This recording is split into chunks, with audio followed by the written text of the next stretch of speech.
Muito obrigado a vocês, todos que fazem parte da família Jota Chan. Eu agradeço a força, o apoio, as partilhas, as subscrições e tudo aquilo que vocês têm feito a favor do nosso Chokwe, da nossa cultura. Muito obrigado. Eu sou Massaco Troco, para aqueles que não me conhecem, estou no YouTube com o Jota Chan, no Facebook Massaco Troco, no Instagram e no TikTok também Massaco Troco. Cultura Chokwe. Circuncisão e casamento. Fauna e flora. Contos e histórias.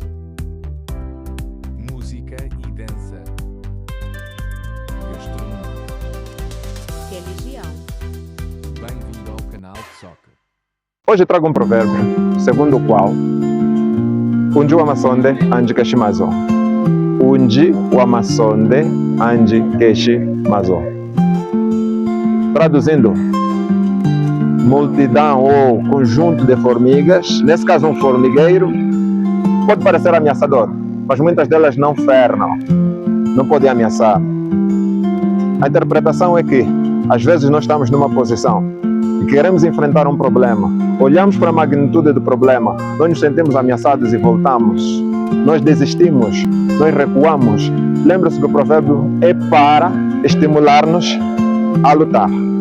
O provérbio é para nos levar a enfrentar as dificuldades até vencer. Um formigueiro, sim, muitas delas atacam, é preciso também não ignorar, mas nem todas elas são capazes de atacar. Quantas vezes nós já desistimos de batalhas, de desafios, de alguma coisa que é do nosso grande interesse, mas a magnitude do problema nos parece maior que nós.